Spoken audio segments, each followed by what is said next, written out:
Seja muito bem-vindo ao Diálogos da Liberdade, uma série especial da Gazeta do Povo para debater o papel da liberdade na busca por um Brasil melhor. Eu sou Paulo Pozzanoff Júnior e neste último episódio a gente vai falar sobre uma das mais importantes formas de liberdade, a liberdade religiosa. Para isso, eu vou bater um papo aqui com Iago Martins, que é pastor batista, escritor, professor e fundador da Escola de Teologia. Quando me foi proposto vir aqui conversar com você a respeito disso, eu lembrei de duas coisas, né? Primeiro, uma conversa que eu tive com um amigo meu, muito católico, e ele me disse que as pessoas só querem liberdade para fazer coisa errada. Que ninguém pede mais liberdade para ser santo. Não sei qual a sua opinião sobre isso, você vai poder dizer daqui a pouco. E também me lembrei do livro do Bernano, né? Para que liberdade? Então eu queria que você me respondesse, juntando aí um pouco as duas coisas, para que a gente quer liberdade religiosa? Por que é importante lutar por liberdade religiosa? A liberdade religiosa, ela aparece a nós e se impõe a nós junto com uma série de outras liberdades humanas que está relacionada aos direitos humanos na maioria das convenções e que não existe sozinha. Falar de liberdade religiosa é falar de liberdade humana no sentido mais geral. É muito difícil você ter um país com liberdade religiosa plena, com várias outras liberdades sendo preteridas. O grande escopo de possibilidade de autodeterminação, de escolha acerca de como viver sua vida e de como buscar sua liberdade, está dentro também da ideia de você poder acreditar em Deus e viver de acordo com as suas crenças, desde que elas não prejudiquem diretamente outra pessoa. Liberdade para quê? Não é? Ninguém pede liberdade para ser santo. Isso não é verdade. Isso não é verdade. Veja o que acontece, principalmente no Oriente, em lugares onde você é proibido converter-se ao cristianismo, onde abandonar o islamismo é punível com morte. As pessoas precisam de liberdade justamente para poder viver suas vidas de acordo com seus próprios interesses, para que a fé não necessariamente signifique a morte de seus filhos, o espancamento da sua esposa e talvez sua própria decapitação. É liberdade para ser santo. Quando Paulo escreve 1 Timóteo, uma das suas epístolas do Novo Testamento, Paulo diz que a gente deve orar para que Deus nos conceda paz.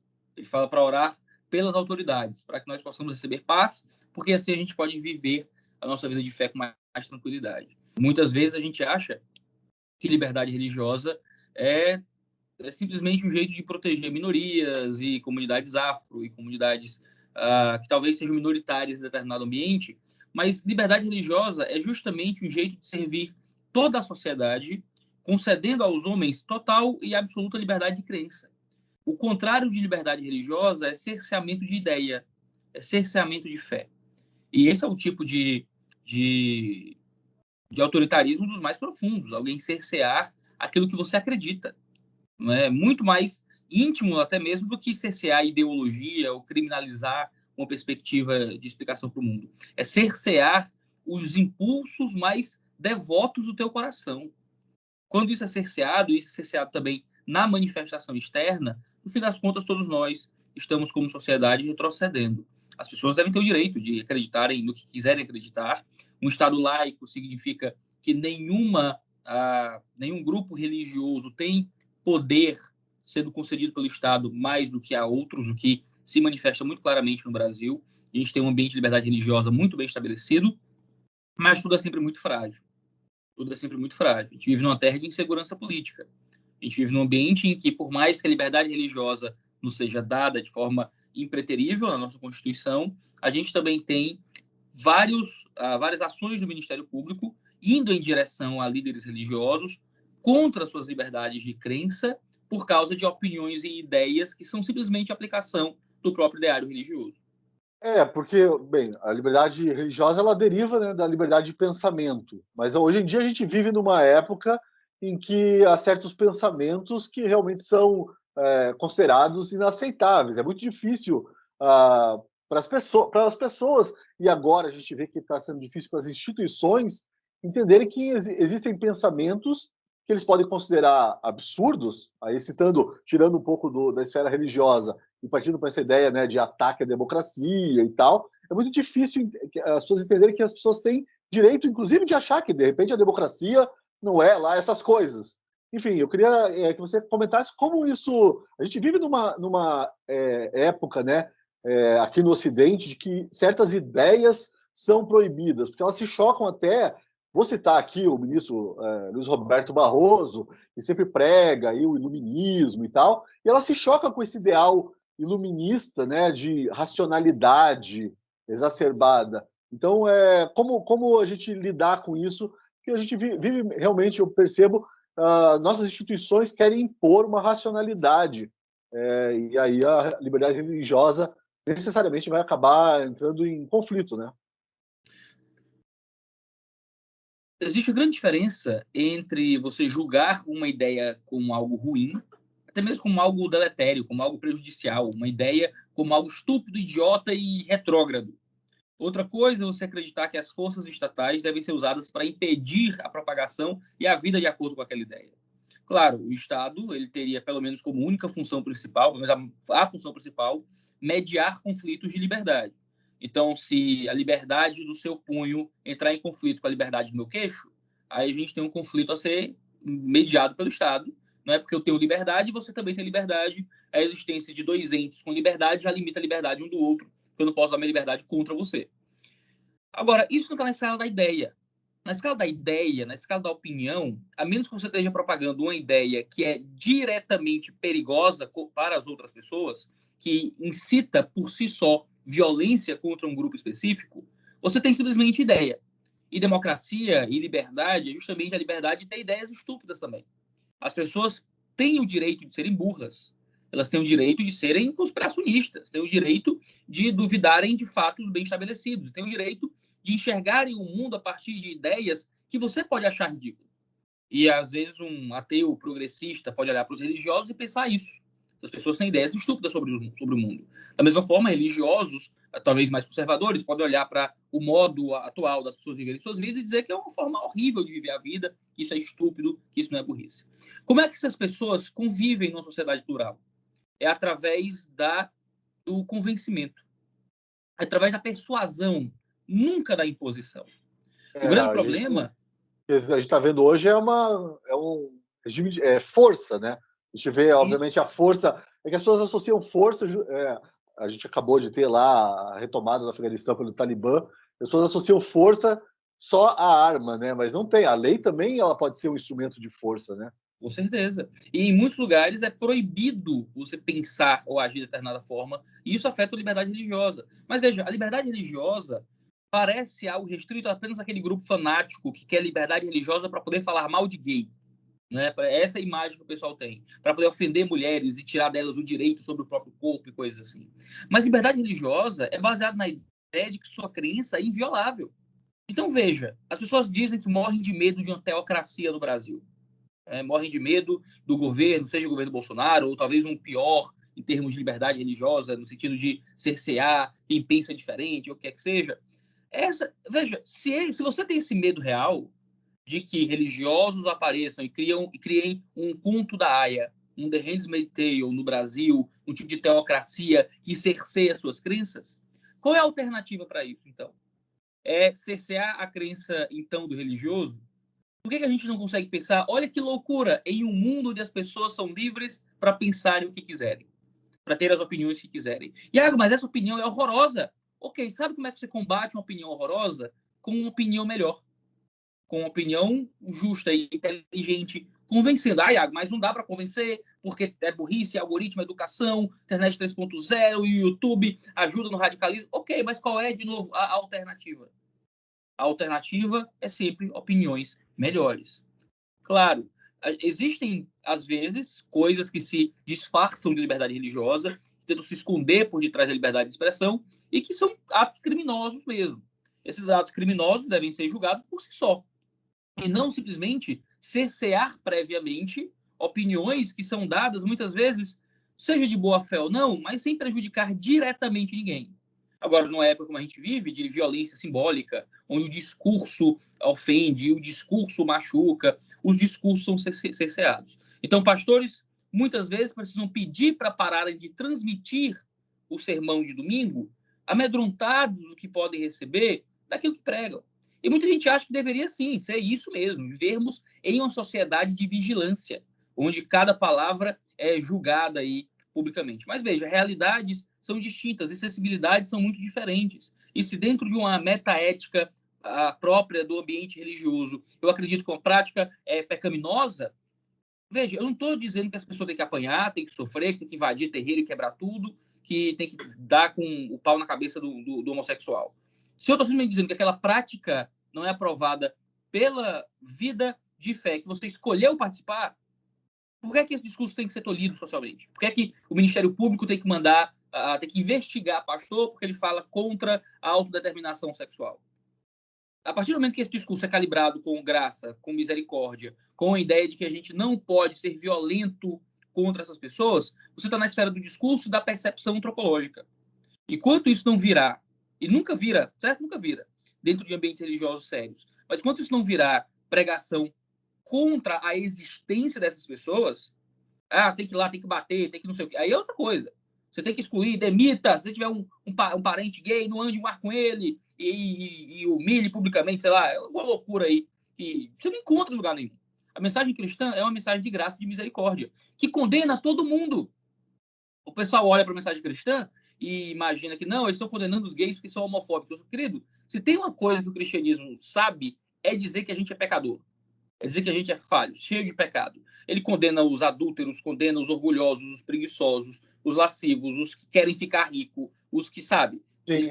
Nós somos condenados de muitas formas. Há um grupo específico que está dentro de uma pauta política, de uma agenda social muito bem manifesta, que se ofende e diz que nós devemos ser tolhidos na liberdade de pregar isso, aquilo, outro. Isso é loucura, porque se a espada for colocada em outro pescoço, se o governo do momento for um governo próprio, não é, mais, como eu diria, afeito aos ideais cristãos, essa postura de cerceamento de ideia vai se levantar contra os cerceadores. E eles querem isso? Não. Não é? Parece Sim. que a briga é por quem cerceia mais no momento. Então, eu preciso cercear para não ser cerceado. Quando, na verdade, quem com cerceamento fere, com cerceamento será ferido. Quem vive pelo cerceamento morrerá. Então, é importantíssimo que religiosos, por exemplo, falando para o público religioso, lutem para que haja liberdade de pessoas serem contra a nossa fé. Deve existir liberdade para alguém descrer do cristianismo. Usar, e eu já creio nisso, certo? Usar o aparato estatal para tentar impedir as pessoas de criticarem ou zombarem até da minha fé é loucura. Porque um dia isso se levanta contra mim. No começo lá dos especiais de Natal do Portas do Fundo, por exemplo, Porta dos Fundos, Porta dos Fundos. Isso. Está chegando o próximo, inclusive. Deve estar chegando o próximo, inclusive. Isso. Nos primeiros especiais de Natal do Portas dos... Eita, tô falando errado do tempo. Nos primeiros especiais de Natal do Porta dos Fundos, na época, eu e quem trabalhava comigo, a gente derrubou o site do Ministério Público de tanto acesso, a gente fez a campanha para o pessoal denunciar, não é? Acho que foi o primeiro do Natal. Uhum. Hoje, eu vejo isso como uma postura muito infantil. Uma postura muito infantil, assim. Por que eu preciso usar o aparato estatal, usar o dinheiro dos impostos de cidadãos para cercear ideia? Agora, o contrário também deveria ser verdade. Não deveria ter o Ministério Público indo a constranger e investigar pastor porque ele tem uma ideia antropológica sobre como se dá o relacionamento, a autopercepção sexual dos indivíduos ou o valor, não é, que essa autopercepção sexual deve ter na própria compreensão do indivíduo de quem ele é, por causa de seus ideais religiosos. Uma sociedade livre é a sociedade que permite que as pessoas procurem suas vidas de acordo com suas próprias cosmovisões. Tentar ir contra isso, de novo, é simplesmente cercear o grupo da vez. Enquanto for um grupo mais progressista, os conservadores são cerceados. Quando for um grupo mais conservador, os progressistas são cerceados. Ninguém deveria querer viver nessa sociedade. A gente deveria querer florescimento em uma sociedade livre, justa e plural, onde eu não estou tentando usar o aparato do Estado para calar aquele que me ofende. Se eu sou ofendido pelo discurso, eu devolvo com mais discurso, com discursos melhores, superiores, não simplesmente tento calar aquele que fala o que eu não gosto. Sua fala me lembrou aí uma conversa que eu tive ontem com um amigo, dizendo que ele estava citando alguém, mas eu não vou lembrar o nome, porque a minha memória não é das melhores. Mas ele falando que todo esse discurso woke, né, hoje em dia progressista, é o sermão da montanha sem a compaixão, sem a misericórdia. Eu achei isso fenomenal. Eu queria colocar aqui para ficar registrado. Eu queria que você comentasse um pouco também uma confusão que as pessoas fazem, né? Você falou aí, o Estado laico, né? A gente vive no Estado laico. As pessoas fazem muito essa confusão, uma confusão muito normal. As pessoas acreditam que o Estado tem que ser ateu. Eu queria que você comentasse isso, como isso se insere na nossa realidade hoje em dia. Será que essa perseguição até que existe ao cristianismo, a certas ideias cristãs, não deriva dessa ideia de que o Estado é ateu? O ateísmo de Estado já existiu como política pública, principalmente dentro de regimes soviéticos. O ateísmo era política pública, porque a ideia de Uhum. Deus era uma ideia que ia contra os ideais que estavam sendo estabelecidos dentro da jornada política daquele momento. O Estado laico não é um Estado que rejeita a religião. A ideia de laico vem de leigo, e leigo é o contrário de sacerdote. Então, sacerdote tem os leigos. O Estado laico, então, é um Estado leigo. O que isso significa? Significa que o líder religioso sacerdotal não é um líder político por ser líder religioso. Então, você olha, por exemplo, em califados, em ambientes islâmicos, em que a autoridade religiosa é a autoridade civil. Pensa, por exemplo, na Igreja Católica e o Vaticano. O Papa, que é um líder religioso, ele é automaticamente um líder civil também sobre aquele o Estado do Vaticano. Então, quando você fala de um Estado laico, o que é que você está falando? Você está falando que eu sou pastor de igreja, você tem o bispo, você tem um arcebispo, você tem um padre, você tem um babalorixá, você tem várias pessoas que são líderes religiosas, e a liderança religiosa não implica qualquer liderança civil. Agora, isso não significa que religiosos não possam se candidatar a cargos eletivos. Isso não significa que o pastor fulano de tal não pode tentar ser presidente ou governador.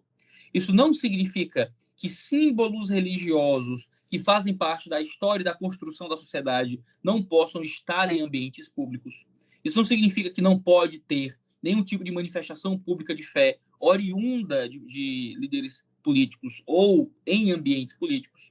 Isso não significa que argumentos religiosos acerca da vida civil não possam ser colocados dentro do debate político. Então, quando a gente fala de Estado laico, as pessoas confundem. Não, o Estado laico é um Estado onde a religião está fora da esfera pública. Não. O Estado laico é um Estado onde todas as religiões e as não religiões possuem o direito de se impor igualmente por meio do convencimento na esfera pública. E se um país é majoritariamente cristão, é óbvio que os símbolos cristãos e o discurso cristão vai ganhar mais espaço na esfera pública, porque é a este público que a conversa está se estabelecendo. Seja bom, seja mal, seja isso uma vantagem ou um defeito, mas é o que é. E sendo o que é, tem que ser respeitado como o que é. Não é? As pessoas confundem muito o que significa Estado laico. Você é contra o aborto porque você é cristão. Isso tem a mesma relevância de dizer, você é a favor do aborto porque você é ateu. Sabe? Não tem sentido. Você não pode colocar essa pauta porque isso é uma pauta conservadora religiosa. Por que uma pauta conservadora religiosa não teria espaço dentro da esfera pública? Se nós tivermos uma comunidade que concorda com a pauta conservadora e religiosa. Porque, no fim das contas, o que você quer é tolher o discurso que você não gosta por todos os meios possíveis. E um dos meios para isso é tentar atacar a motivação religiosa do discurso. Mas se o discurso não se valer unicamente da motivação religiosa, mas for algo que pode ser colocado na esfera pública e recebido pela sociedade de forma geral, por que aquele discurso tem que ser tolhido? Ele tem que ser julgado pelo seu mérito, não pela sua motivação. Porque senão eu posso dizer, não, o discurso ateu tem que ser excluído da sociedade. Não, tem que ter todo mundo discutindo, todo mundo tentando chegar junto no mesmo lugar, para o bem comum, para o bem da sociedade, através de uma grande gama de cosmovisões e de perspectivas. Até porque não existe perspectiva neutra. Não existe a zona comum de debate. Qual é a neutralidade? Né? Tem aqui os religiosos, mas tem aqui a neutralidade. Qual é a neutralidade? É o ateísmo, é o materialismo. Isso não deveria existir porque não existe neutralidade. O próprio materialismo, a própria visão não mística ou sagrada da vida, também é uma cosmovisão que muitos teóricos também chamariam de religião. Rudolf Otto, na antropologia da religião, na religião comparada. Você tem Viktor Frankl na psicologia. Você tem Hermann Doiver, do neocalvinismo holandês. Você tem vários autores, Mircea Eliade. Você pode citar aqui vários que falam da religião não como aquilo que a gente faz liturgicamente, mas como esses impulsos interiores de conceder significado e ordem para o universo. Nesse sentido, esses autores vão todos dizer que nós somos todos religiosos. Alguns não acreditam em Deus, mas possuem uma metaética para toda a existência que concede sentido absoluto para os particulares da vida. Se assim o for, então todos nós somos religiosos na esfera pública. A questão não seria excluir a religião, porque se excluirmos a religião, excluímos todos, já que todos somos religiosos no certo sentido. Nós precisamos deixar que as religiões vivam em competição livre, desse livre mercado de ideias, onde ganha quem conseguir convencer mais gente. É interessante você ter falado em competição, porque eu estava pensando aqui, eu vinha conversar com você, estava pensando, eu já frequentei igrejas evangélicas na minha infância, ou um pouco mais também, já adentrando a adolescência, e eu lembro que havia um embate ali muito claro com as religiões de matriz africana. Mas era um embate de ideias, era um embate, não era nada de incitar violência, nem nada disso, que é, né, um dos pontos que as pessoas usam para promover aí esse cerceamento da liberdade religiosa. E levando em conta isso, eu queria perguntar para você, você acha que a liberdade religiosa está em perigo, é só a do cristão, ou você acha que outras religiões também corre algum tipo de perigo? Existe algum tipo de movimento persecutório aí do Estado em relação a outras religiões, ou ela se restringe mais mesmo ao cristianismo? O cristianismo ele é mais visado porque ele é uma religião que eles chamariam de dominante hoje. A maioria do Brasil é cristão, não é? Então, como há essa relação católico-evangélica muito forte no Brasil, outras religiões acabam menos visadas e elas já se impõem culturalmente muito menos. Então, essas religiões acabam sendo mais protegidas pelo aparato estatal e pela visão das pessoas sobre, não é, o que é liberdade religiosa, enquanto a religião que já se estabeleceu dentro do imaginário social tem mais facilidade em se impor. Né? A nossa liberdade religiosa como cristãos no Brasil está muito bem resguardada, graças a Deus. Então, assim, ninguém tem que ter medo de ir para a igreja. Acaba que há um discurso meio apocalíptico que acaba sendo usado como forma de conseguir voto, de que a liberdade religiosa no Brasil está por um fio. De que, sei lá, se outro partido foi eleito na próxima eleição, acabou, os cristãos vão ter que se reunir em cavernas. E veja, a gente teve 16 anos de PT no poder e isso não aconteceu. Né? A gente tem eleição após eleição, pessoas mais à esquerda, mais à direita, aí professores falando na universidade, pessoas dizendo coisas na TV, e aí a gente está aqui, certo? A gente está aqui. Por quê? Porque a liberdade religiosa no Brasil é muito bem estabelecida. É impossível, sem um golpe de Estado, nossa liberdade religiosa ser de fato e de jure perseguida e retirada da gente no Brasil. Então é um medo que a gente não precisa ter. Agora, existem outros caminhos para prejudicar a liberdade religiosa, que é o cerceamento do discurso e da criminalização do discurso. Nós temos discursos que são contraculturais.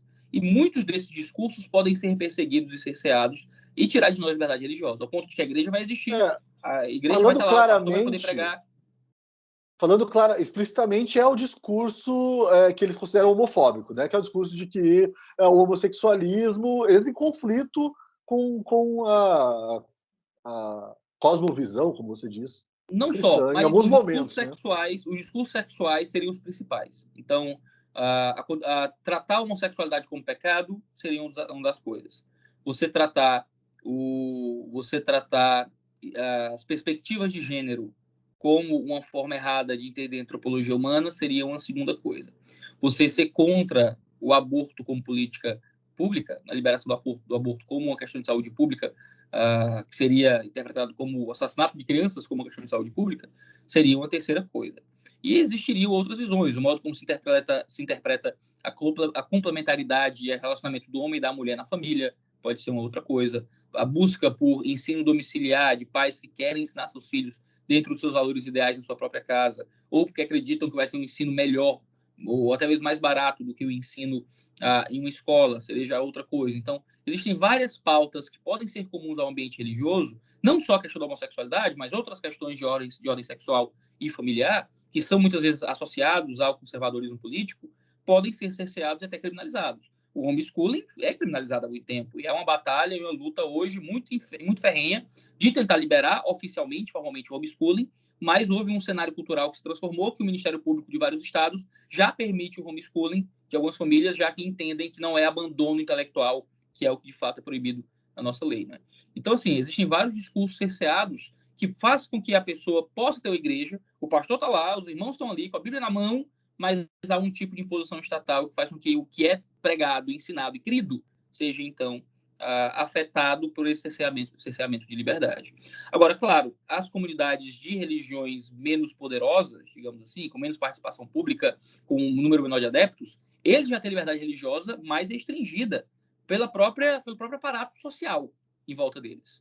Além do estigma que se dá sobre religiões de origem africana por causa do neopentecostalismo. O neopentecostalismo é uma corrente específica do cristianismo que, infelizmente, é uma corrente muito conhecida por causa do poder financeiro, logo, eles têm poder de TV e de coisas assim, e falam a muita gente, que tratam religiões de origem africana como sendo manifestações demoníacas. E veja, você pode concordar com isso, não tem nenhum problema. Eu mesmo concordo com isso, não tem nenhum problema. Mas acabam dando um passo além de transformar a visão religiosa da religião do outro em um tipo de guerra santa, que seria uma batalha espiritual com algumas manifestações muito físicas. Então, existem casos conhecidos, tanto de grupos de jovens que vão importunar celebrações religiosas afro, né, como é uma batalha espiritual, então Satanás está ali, eu sou um agente de Deus, e eu vou ali atrapalhar aquela entrega de poder ao diabo, ou o que quer que seja. E isso acaba sendo um tipo de importunação religiosa, que importuna o próprio ato de culto do outro. Né?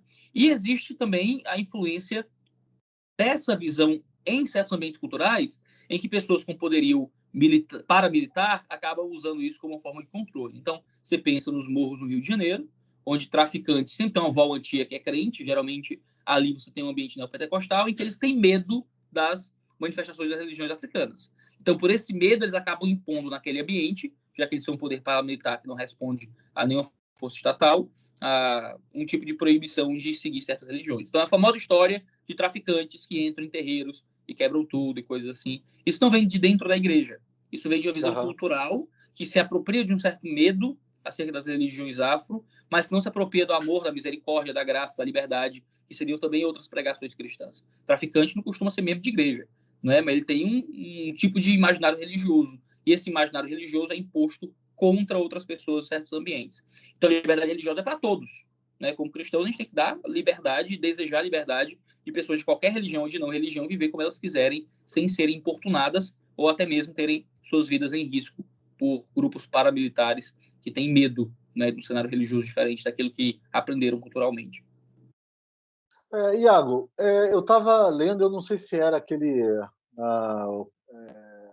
Saída Beneditina, acho que esse é o nome do livro, em que o autor dizia, acho que não é porque é um cenário brasileiro, mas enfim, em que o autor dizia que até essa questão da criminalização da homofobia, né, a equiparação da homofobia ao racismo, que coloca em xeque aí a crença de muitos cristãos, né, de que o homossexualismo é pecado, e que a saída para isso, para o cristão, seria o recolhimento. Essa é a ideia lá desse livro.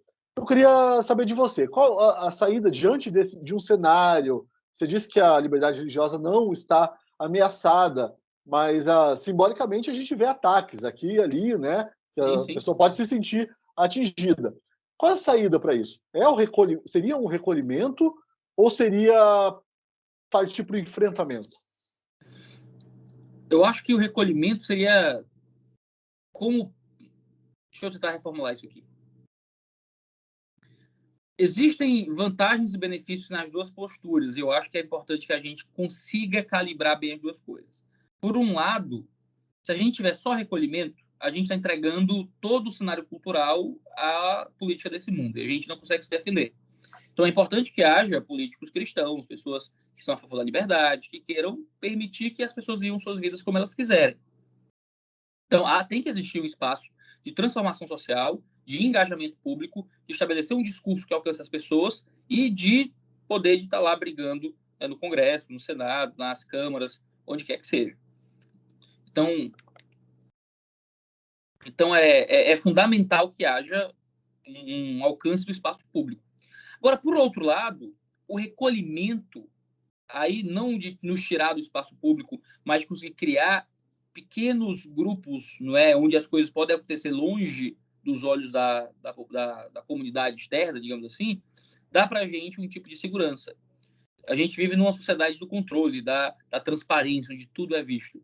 E a igreja é maravilhoso, porque a igreja é um ambiente físico, onde vocês se reúnem e ensinam e pregam, longe da TV, longe das câmeras, longe de transmissões ao vivo. Claro que hoje em dia, pandemia, cultos acontecem muito com transmissão ao vivo, mas muitas atividades da igreja acontecem ali entre as pessoas da igreja. Existe um tipo de recolhimento que se dá no fato de que a nossa fé vai ser vivida, não importa o que a força estatal imponha. E se vão proibir, dane-se o que proibirem. Nós vivemos nossa vida de acordo com a nossa fé. Existe um tipo de postura interior de recolhimento. Mas essa postura interior de recolhimento, ela tem que ser calibrada com um tipo de esforço exterior de alcance social. Então, as duas coisas podem se calibrar. Cada uma delas vivendo sozinhas vira um problema. Se tudo virar luta pública e política, acaba que a vida interna da igreja morre, fica à mercê dos tempos. A gente não pode estar à mercê dos tempos. Nós precisamos ter uma fé fundamentada que permanece, não importa qual seja a ideologia do momento. Tá certo.